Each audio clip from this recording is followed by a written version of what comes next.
Welcome to the Hack the Entrepreneur Top 10, where we dive into the 10 most popular, deepest diving, and most transformative interviews from over 200 of the world's most interesting and brightest entrepreneurs.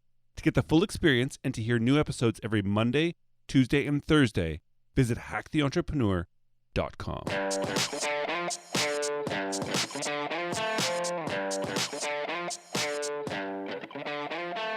Welcome to Hack the Entrepreneur, the show which reveals the fears, habits, and inner battles behind big-name entrepreneurs and those on their way to joining them.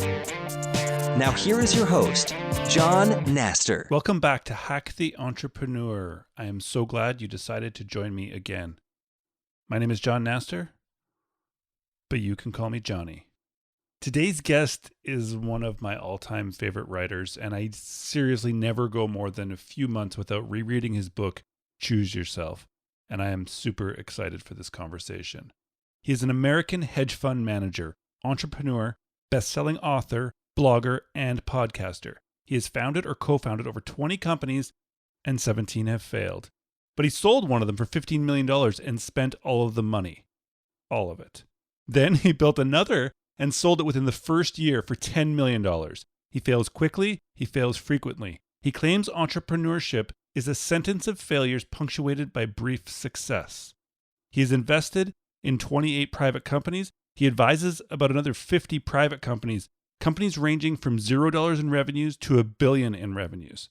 This conversation is a bit longer than usual, but you will not even notice because there's not a second wasted.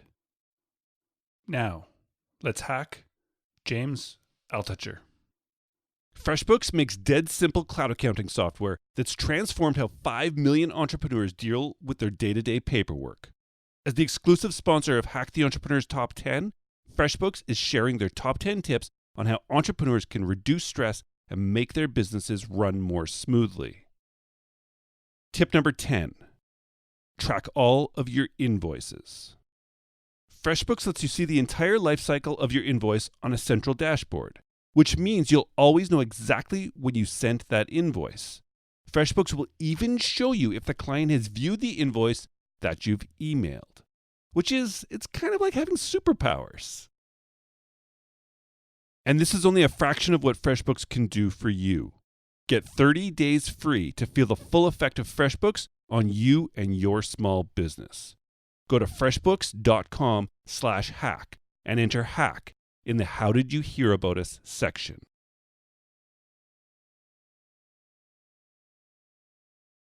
Welcome back to Hack the Entrepreneur. I can't even believe I get to introduce this guy today. But welcome to the show, James. John, thanks for having me on the show. This is really great.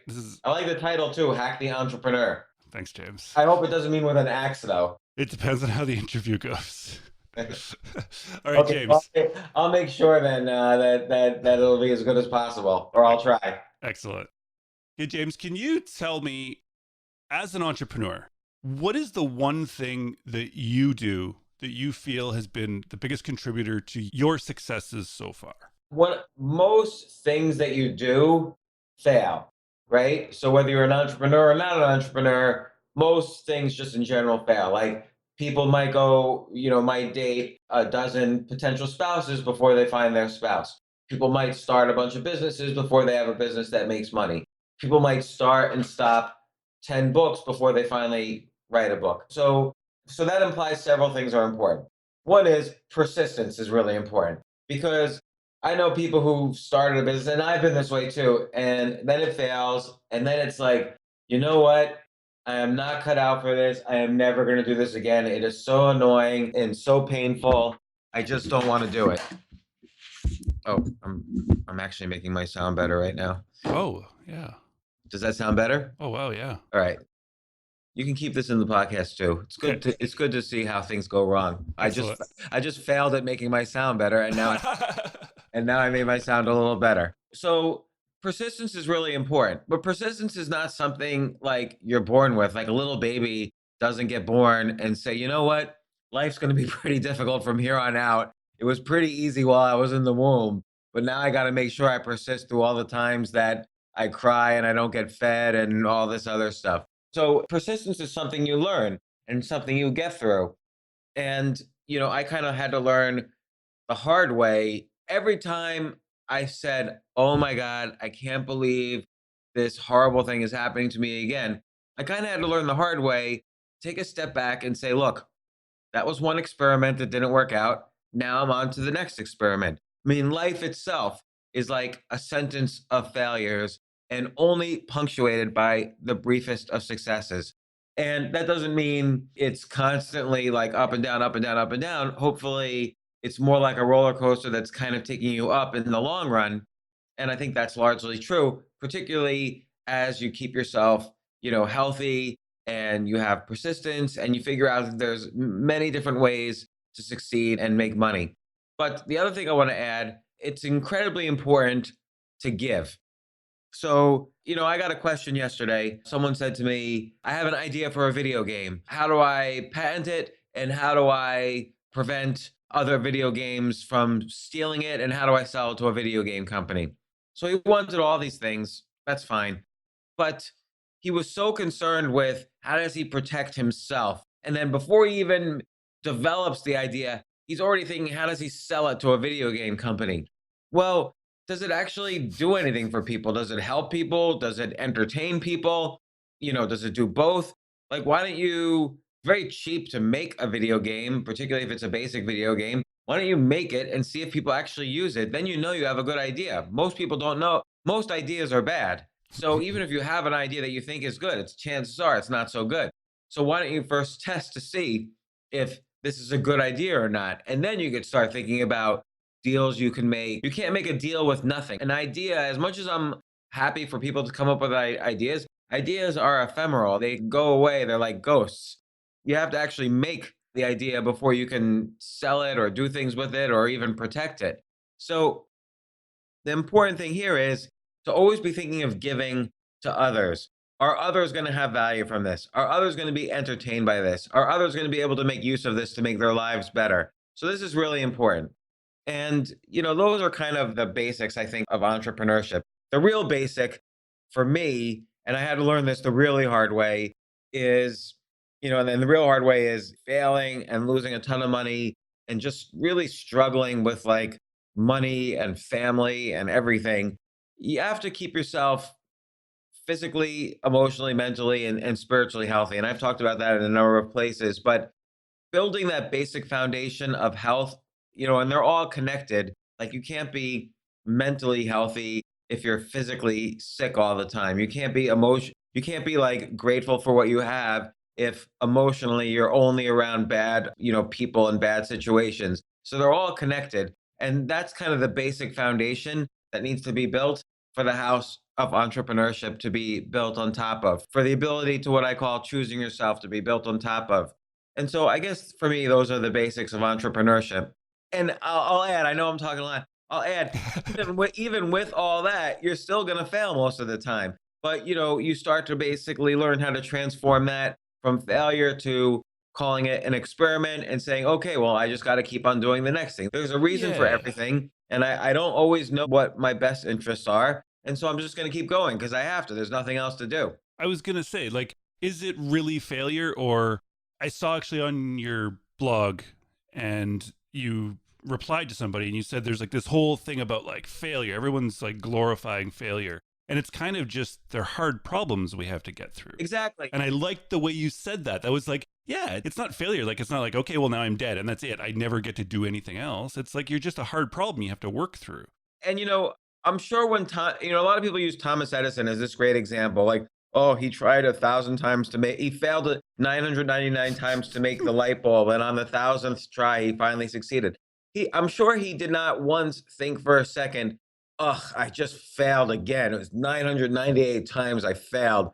I'm sure he just thought to himself, okay, that experiment didn't work. I'm going to move the wire over here, and now we'll try this. Like, it's all experimenting. And, if you view it as failure, that's a very negative way to view things, and it'll stop you from eventual success. Everything that you do prepares your way for eventual success. So Thomas Edison, every experiment prepared himself for that thousandth experiment where the light bulb actually, stayed lit. And if he had given up like 500 times through and said, you know what, no one's ever going to make the electric light bulb, he never would have done it. And guaranteed, somebody else would have. So it's just a matter of, having the health to stay with it and be persistent and keep being creative so you can try new things. And all of these things added up together guarantee add up to success. And success means both inner success, because by the time you end with something that works, you're in a much better place psychologically than when you began, and in a much better place creatively and spiritually and so on. And it also adds up to outward success, because the outward is really a mirror of what's going on inside of you. And that's how you find abundance. Yeah, I agree. And so with finding the success and working through the hard problems, and so somebody emails you about a video game and this idea, and you say, well, just make the game. But what about if you think, well, maybe I'm not someone to make a video game? I don't, you know what I mean? Like, does anybody know what they're doing before they do it? I don't think so. I think a little bit, and this is kind of like, so I kind of gave like just the basics of what I view as entrepreneurship. And kind of the second layer is this tricky layer where you sort of do things that you have no idea what you're doing. And this is important because nobody really knows the future, right? So a great example is there was this company, I'm sure some of your listeners know of this story, but there was this company called Odeo, which was like a podcasting platform. They made software to help people do podcasts. And it wasn't really doing that well. This was like in 2005 or whatever. It wasn't really doing so great. And some of the programmers started a project on the side where they could send SMS style messages to each other.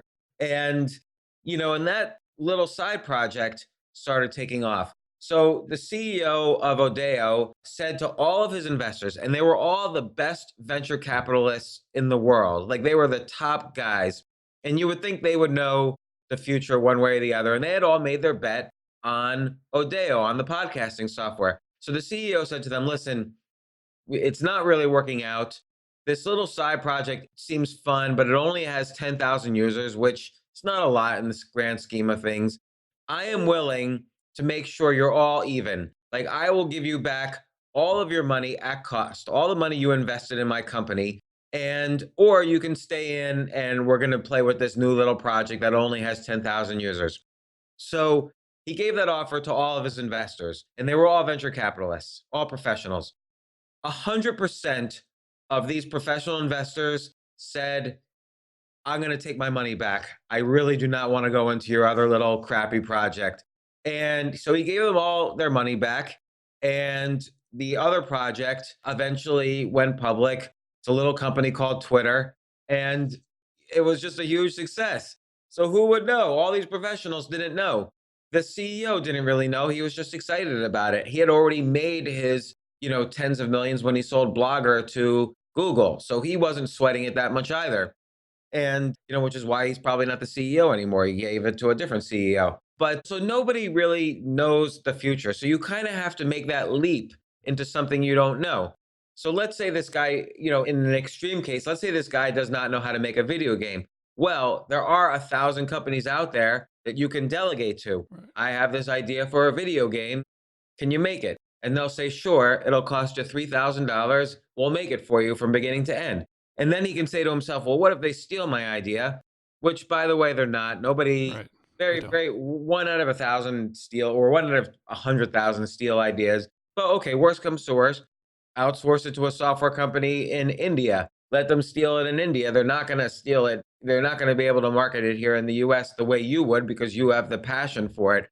Passion is always the best way to protect an idea. Nice. So that's how he would handle the situation if he didn't know how to program video games. Now he's got a video game. He doesn't know how to market it. Okay, well, he does know how. He can put it in the App Store on iTunes and on Google, and then he can make Facebook ads. You can make a Facebook ad for as cheap as like $5, and you can make 20 of them, and you can see you could test which ones are people clicking on and actually downloading the app. And then when you see one that works out of your 20 ads, you can start adding money to that one, and so on. There's many blogs and books and texts on how to market apps now, even, or you can hire a company to help you market your app and pay them, per performance. So again, you don't have to know anything. In fact, what I would encourage that guy to do is to come up with 10 ideas for apps or games and make all of them and try all of them. And there's a lot of people think, "Oh, well, I know how to make a car, so I better start a car company." Well, we live in a different world now. An app only a car company costs you $1 million, back in 1900. An app company costs you a few $1,000s to start. So start 10 app companies and see what happens. That's how it's worked for me in every single case. I had no idea what I was doing. I started many things and some things worked. Actually, most 90% of things did not work, and one thing worked, or zero things worked. And then I would either focus on the one thing that worked, or I would throw away all the ideas and start something new. Yeah, exactly. Or you can give the ideas, like you always say, right? If you have 10 ideas, like if he writes 10 ideas down for great video games, like he can just give those to somebody else. And that will, I actually just in my email on Monday, somebody randomly, his name is Andrew, I believe. And Monday morning, I woke up and there was 10 ideas. Like a couple of them were actually really, really smart. The other ones were like, okay, I've thought of that. But it was like, here's what you can do with Hack the Entrepreneur and like different like business places you can go. Like, here's a section of books you can create. I was like, wow, who is this guy? And I That's a great responded to him. idea. I'm like, yeah. And I was like, did you get this from James Altucher? He's like, I've been reading his blog for a couple of years and I know the idea machine, but I never thought of this. I just kind of 28 days in a row he's been doing this now and just emails them to people he has no clue what they are. I was like, well, do you know how to implement these? Is that the point? Is this like to build business? He's like, no, I have no idea how this, but I mean, if you want help with any of them, I'll see what I can do. But that was not the point.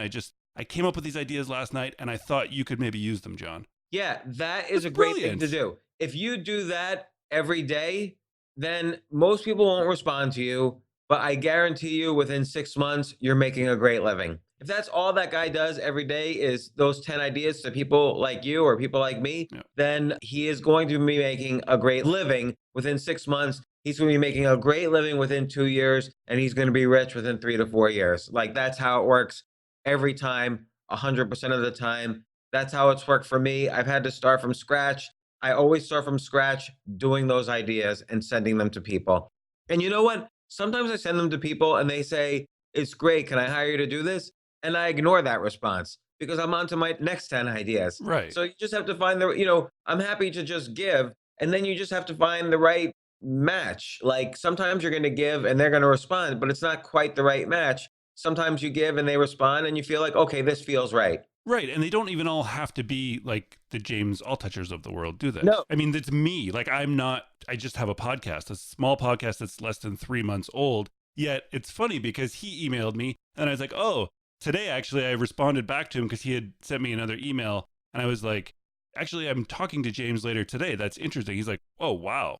And I was like, that's interesting, isn't it? Like, what a weird connection just because he put out the effort. Now we're actually talking about him.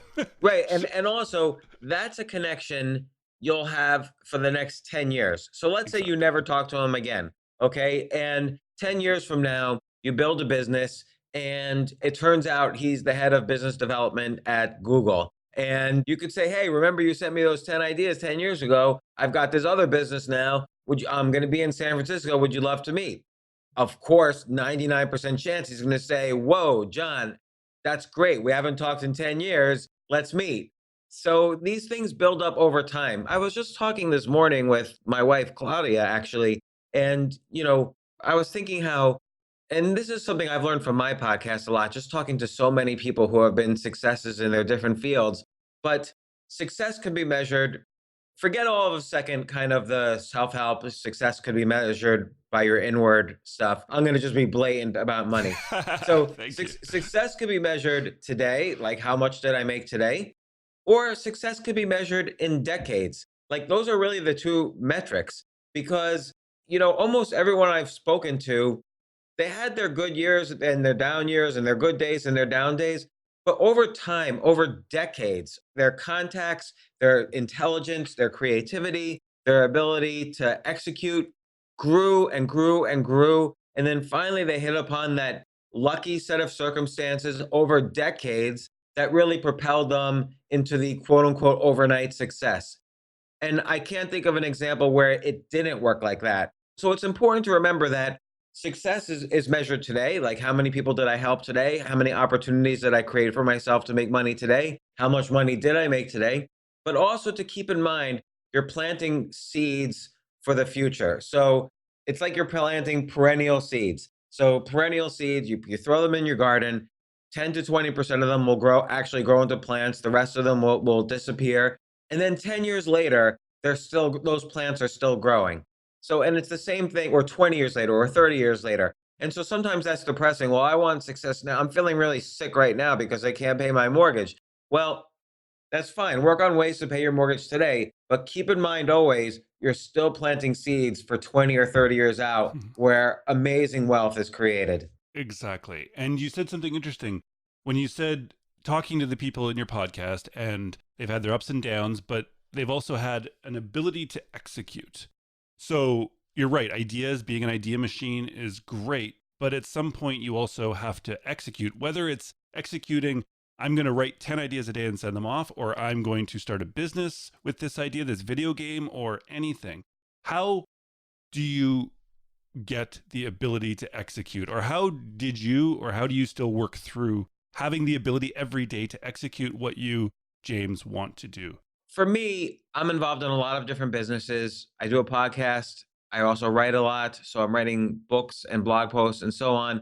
So for me, I don't do a to-do list because I can only do one thing at a time. So even if I do a to-do list, it's not like I'm going to do 10 things, in the next moment.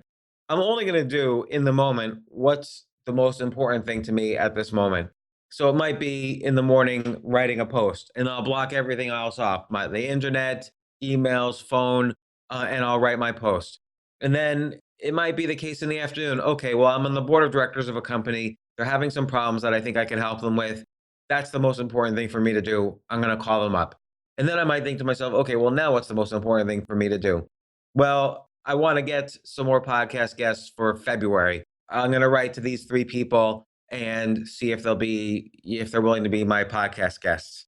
So again, each step of the way, I'm always thinking, what's the most important thing for me to do right now? I don't bother with a to-do list because if people do a to-do list so they can remember things, well, if I forget something, probably means it wasn't really that important to me in the beginning. So I'm only going to do the Wow. one thing that's important to me right now. Now, at the end of the day, I do an I did list because it always turns out I did so many more things than I ever possibly could have imagined putting on a to-do list. But that's another point. But the I did list, keeps me going and makes me realize all the time that I actually get a lot accomplished during the day, on most days, not every day. But for me, in specific cases, execution, again, is something you learn. So, like if I'm going to make a website, I know how to make websites. So I know, okay, well, here's what the front page looks like. Here's all the buttons. Here's what it looks like if you're signed in. Here's what it looks like if you're not signed in. Here's all the features I'm going to offer. For each feature, here's what that page looks like. Once I have that sketched out, I might outsource the development of the website to a website developer. So that's a typical case of execution. Now, some people have a hard time getting themselves going on execution. Mhm. And I have that hard time too. So I might have ideas for 10 websites, but only the website that really excites me will I really spec it out in that way. The same thing goes if let's say I have an agency. So I used to run a website agency back in the 90s. If some clients didn't excite me, I would keep telling myself, oh, I should write the proposal for that client. But if the client didn't excite me, I never would write the proposal. It was only when I was really excited about a client I would sit down and I would just simply write the proposal because I wanted to make a website for that client. Another example is take Mark Cuban. So a typical response when someone mentions Mark Cuban is, oh my God, that guy got so lucky. He sold broadcast.com to Yahoo. Yahoo went up to $400 a share. He made billions and then he sold it. People forget, Mark Cuban first started a bar. Then he started a computer software company, sold that. And he went door to door selling like software or hardware or whatever it was. Then he started a hedge fund. Then he started broadcast.com. And it was a small company. And he built up and he built up and he built up and he raised money. But by then he already had some money. So he was much more advanced at all aspects of business. So executing on a business, building a product, raising money. And even then, he went through the IPO stage, but he already knew how to go through the IPO stage because he had run a hedge fund where his money was parked at Goldman Sachs. So Goldman Sachs took broadcast.com public. And by then, he was so sophisticated in the markets. Okay, he knew now's the time to sell to Yahoo, and now's the time to sell because he spent years buying and selling stocks. He had a sense of when it was the time to sell. So everyone can call everyone else lucky. Oh, Dallas Mavericks is another great example. I think he bought that for 200 or 300 million dollars. Now the Clippers, which had that guy who made that racist comment, he had to sell the Clippers. Yeah. He sold the Clippers for $2 billion to Steve Ballmer. And the Clippers, I didn't even know that basketball team existed. It's like the worst basketball team in the world. Mark Cuban has the Dallas Mavericks. He bought it for, again, 2 or 300 million. What's that worth now? 4 billion? Like, it's worth this enormous amount more than he paid for it. Did he get lucky? No, I don't think so. You see pictures of him every day, on the Mavericks court, being involved, doing stuff. He knows how to execute. But he learned that over time. He learned that over a period of probably 25 years when he first started a bar, and he learned how to open up and close and make sure he wasn't robbed and make sure he had the right inventory and make sure he provided great customer service. All the basic things you need to do to run a bar, he still does, just at a much bigger scale. He also says you only have to, with business, you don't have to, or entrepreneurship, you don't have to be good or get successful all the time. Like, really, he's like, you can get successful once or twice and like be set. Like, he became a billionaire once. He doesn't need to become a billionaire again. So, like, what are your thoughts? Because you're talking about, you're like, oh, this was 2 billion. He bought this for 300 million. If we're someone like at a job or we don't have that money, it's fine to say we can start with ideas, which is great. And then in a few years, but what are your thoughts on like the abundance and the bigness of ideas? Your first company you sold for $10 million. That's a lot of money. Right. Right. So what do you think about taking on a project now or something? What is your thought on bigness? Does it have to be like this massive scale idea, or can they just be ideas that you just want to run with? Is it worth your time, kind of thing? Well, I write blog posts for free. So, Good. I don't make any money on those. Now, people can say, oh, well, it's easy to say he doesn't necessarily have to make money, whether that's true or not. It doesn't matter. A lot of people write blog posts for free. But I do get involved in other projects. And I like to think I do have a bar where I'm going to get involved in a project if it means A, I'm going to be helping a lot of people, and B, there's a potential here to make at least tens of millions of dollars, if not more. And, you know, so far so good. Those projects are working out. Some projects don't work out. Some projects I get involved in don't work out. Like Mark Cuban said, you never really know what's going to work out and what isn't. But I'm involved in like 30 different companies right now. Some as an investor, some as a board member, some as an advisor. But I'm probably involved in like 30 companies. Some I'm involved with because I just love the idea. Some I'm involved with because I have smarter friends than me who said, hey, you should just piggyback what I'm doing. And some I'm involved with because I realize I can help a lot of people if I do this and make money at the same time. Those two things are possible. A lot of people think if you're helping a lot of people, you're not making money. But I like to get involved in projects where I can do both. Right, but so bigness though. I read your blog and you're never talking about somebody like, or you like, oh, and it was like made like $20,000 a month or something, or $5,000 a month. It was like, it's huge, right? It's like you bought a company. I was reading, I can't remember the company name, but like for like $20 million on paper, you got like a letter of intent. Like, these are big numbers, and like most people would never have the balls to just like even do that. Right. Is that an abundance thought? How do you even think in such a scale like that? And how, stuff like that. And and that is kind of this sort of second or third layer of entrepreneurship where you kind of have to jump into the deep end of the water. Like in that particular case, I had just sold my company, which was making websites, and I had this, not really earth-shaking idea. Well, okay, that's the internet, but soon there's going to be the wireless internet.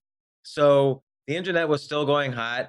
I figured, okay, I'm gonna I'm going to do something in the wireless internet. I didn't even know what that meant. I assumed it meant something with phones, but this was 1999.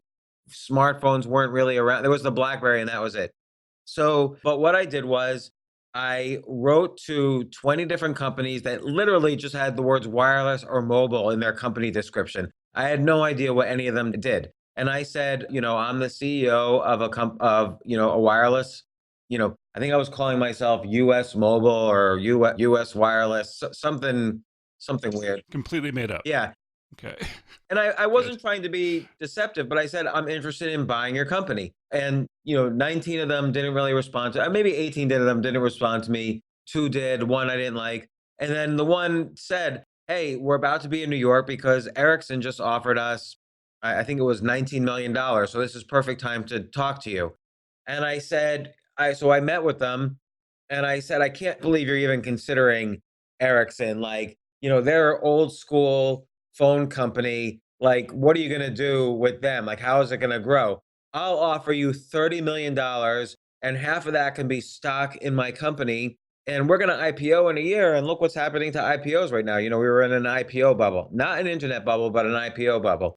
And so they thought it over for a day or two and they said, okay, yes. And so I signed a letter of intent with them, which gave me exclusively, they couldn't sell to anybody else. I had 6 months to buy them. And so that was suddenly my company had a real asset, a real tangible asset.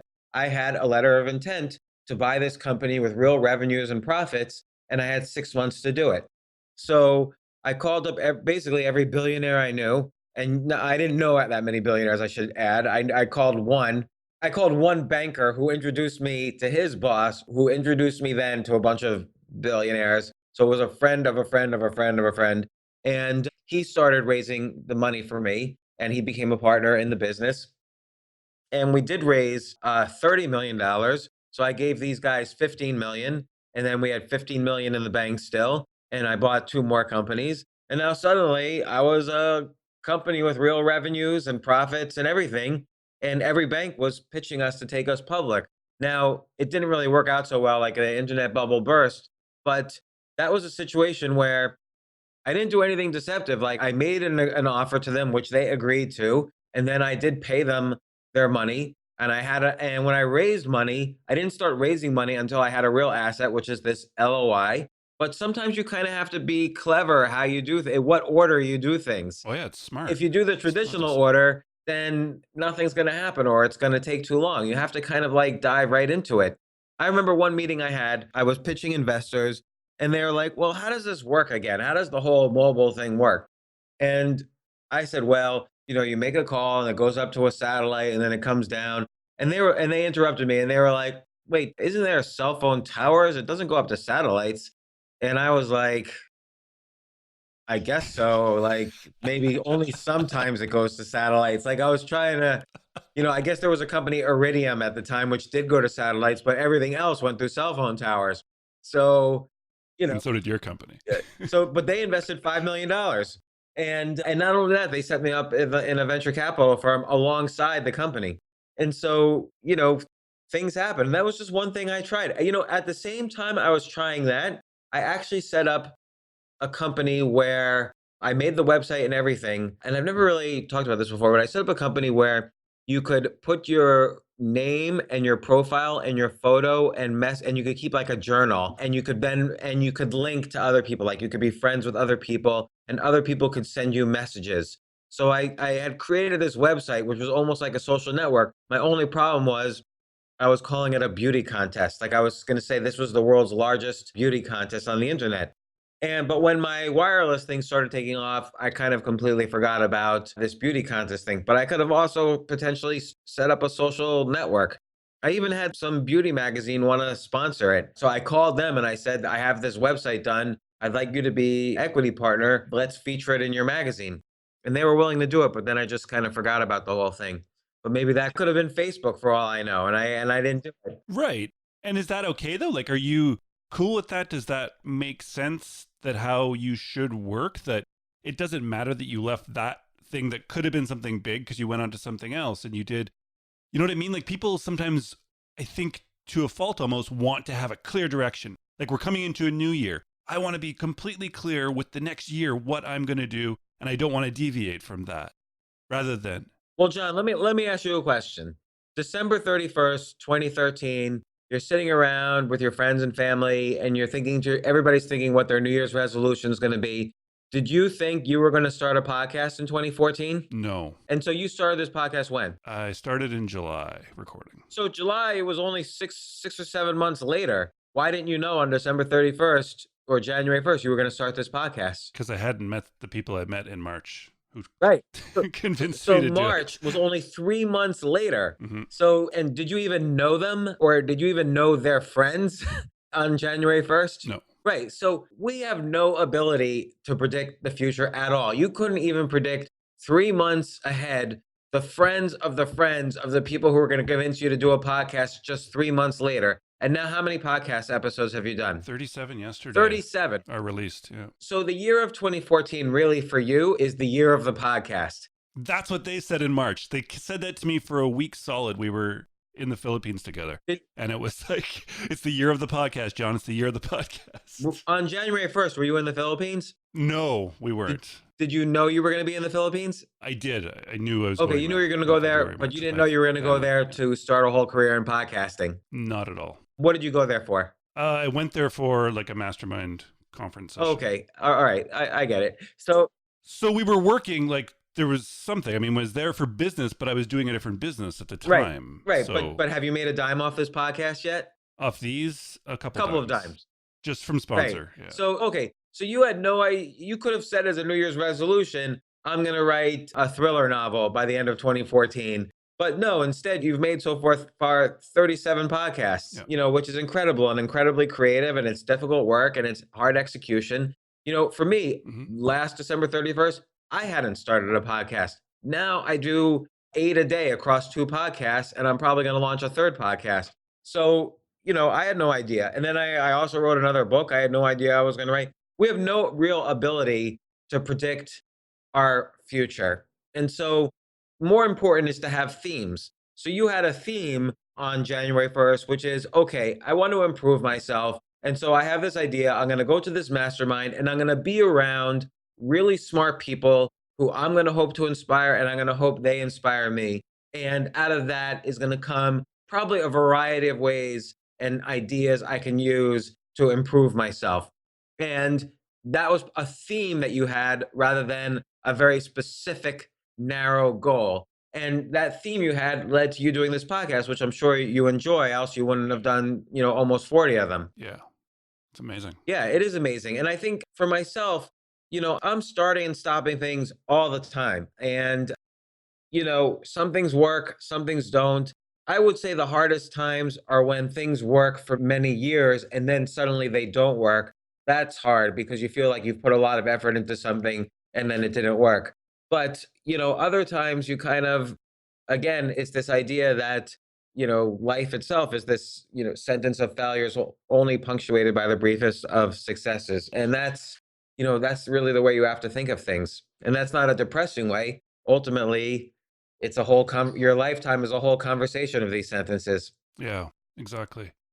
James, are you ever did you just sit there and just shocked by how far your ideas and just like the bearing of your absolute soul to people on your blog and now podcast and anywhere else you've done it, just how far it's taken you and how many people it's reached? I never think about it because I don't really get that much of a sense of it. Most of the time I'm just sitting in my room typing, and I just think every day, what am I going to write about? Like, that's the main thing on my mind.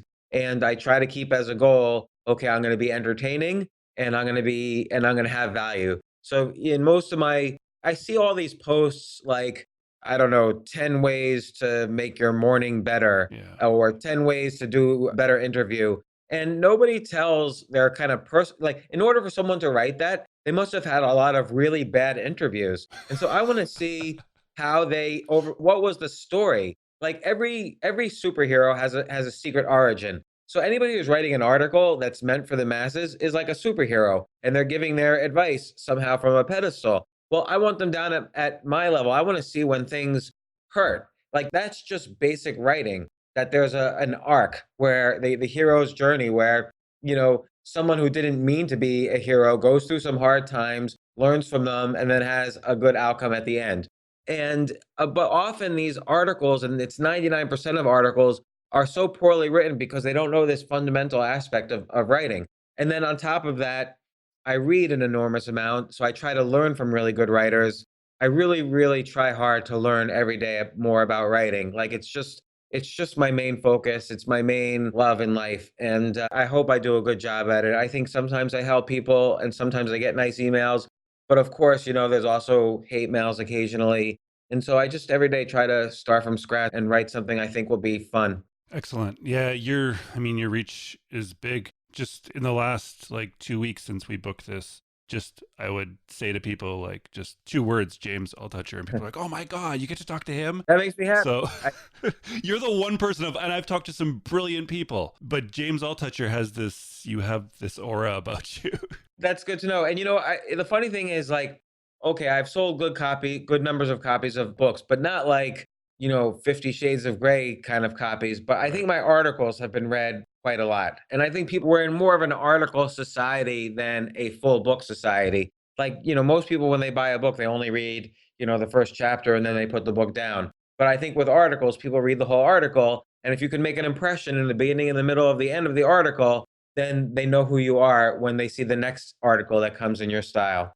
And I'm always playing too. Like I write all sorts of stuff across different genres of both nonfiction and even a little bit of fiction.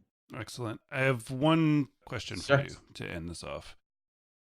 If your career was to end today, would you be happy with the legacy that you've already got to leave so far? Absolutely. I am really happy. I feel like 5 years ago, I would have answered no to that question because I was very unhappy. But I'm really happy how things have gone in the past 5 years. And really, it boils down to this physical, emotional, mental, and spiritual health. If, for instance, you write down 10 ideas a day and just exercise that idea muscle, and then eventually start sharing and giving of these ideas, it's just going to create huge value in the universe. And so I would say the answer is yes. In fact, look, if I were to die tomorrow, no problem. As long as it's not like a painful death. Like as long as like my kids would have to get over it. Like that would be the only, and Claudia, my wife, that would be the sad thing if I were to die tomorrow. But other than that, I'm fine with dying tomorrow as long as it's not painful. Excellent. I love it. James, thank you so much. We've talked just so much about you and I guess your blog. Can you just tell everybody, in case they don't know, but I'm sure they do, where to find you? Yeah, it's funny. My blog is at jamesaltucher.com, altucher.com. But I do most of my posts really on my email list. I don't post as much. I post once every week or so on my blog, kind of to keep it alive. But I post mostly on Facebook and on my email list and on places like Quora and LinkedIn. And then, kind of almost as an afterthought, I post on my blog. But my blog also has links to my email list. It has links to my podcasts. It has links to a contact page where people could send me questions.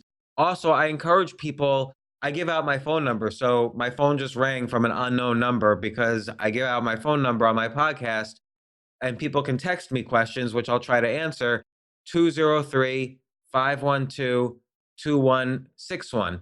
And so I don't always answer directly by text because I have a hard time writing on the phone, but I'll try to answer always in an Ask Altucher podcast. That's awesome. James, thank you. Yeah. Thank you so much for everything you do. And thanks for spending the time with us today. John, thanks so much for inviting me on your podcast. Best of luck with it, and I hope you have good success with it. Thank you. I appreciate that. Thanks. James, thank you so much for that brilliant conversation. That was amazing. So James did something cool there. He said something really interesting, and it's got me thinking. So not only did he give me, I think I have written down here, 5 potential hacks, which is hard. This is going to be a hard choice. I want to try something because he mentioned at the end that he gives out his cell phone number on his podcast. Let's try this.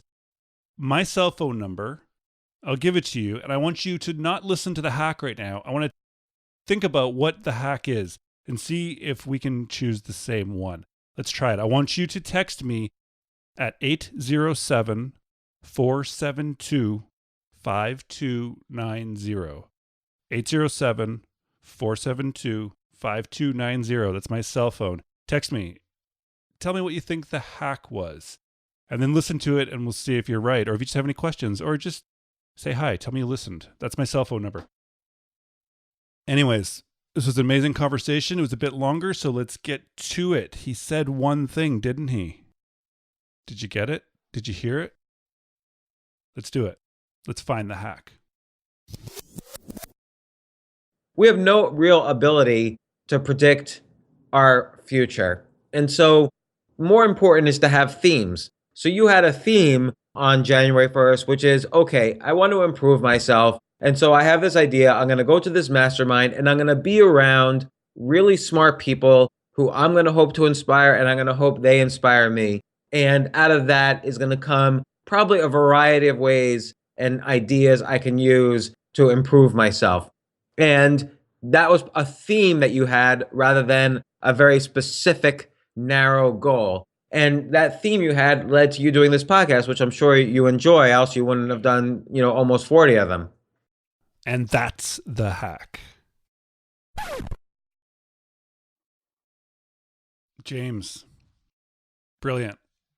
Again, I love it. So themes rather than goals. It's true. We don't know where the future is going to lead us. And this is something that really resonated with me. I guess the new year's coming. I have a mastermind group. They're talking about goals. I have friends trying to sort out what we're going to do. And I haven't come up with any. Maybe it's okay. James says it's okay. I trust James. It's true, because I was even saying to somebody the other day, I was like, well, I know that I want to create a business next year. I'm sure it's just something I know that I have to do. I have to create something new. This podcast ended up being a business that I got to create this year. And he's right. I had no idea I was going to create it. And I think if I cut myself off from the idea that I can even do just whatever it's going to be in this coming year, not only will I get bored and I won't be passionate about it, but I don't think I'll be successful at it because of those two things. So I love that. Go into the whatever it is. If it's the new year or if this is March when you hear it, it doesn't matter. But it's true. You have to be open to it because we can't predict it. But have themes of things that you do want to do. Do you want to choose yourself, as James' book says, that I think you should read? Or do you want to, it's whatever you want to do, but you do have to set up those themes, and there's no better way, I think, to set yourself up and to send yourself into the future, whatever that's going to be, and set yourself up for success as you see it. So thank you so much, so much, so much. This has been an amazing episode. I got this one out way quicker than I typically do with an episode because I was really, really inspired by it, and I really love that message, how it resonated with me. If you haven't checked it out yet, hacktheentrepreneur.com/insider. I'm setting up a mastermind group. I want 25 people that we're going to work together, and we are going to set themes, I guess, as James would say, for ourselves and for each other. And we're going to push each other to grow, to become better people, to do cool things next year. It's very cool. You can check it out. I've already, I think 5 spots are gone already. I put it up about 2 days ago. So if it's still available when you get to hear this, go check it out, hacktheentrepreneur.com/insider. If it's right for you, I would love to have you in there. Again, if you have any questions or you just want to say hi to me, 807-472-5290 is my cell phone. Give me a text. Tell me what's up and say hi. Maybe it's quicker. My email is getting jam-packed with stuff and I keep missing things potentially. So I guess the phone is the new way. It's been a lot of fun. Thank you so much again for everything. And until next time, keep hacking the entrepreneur.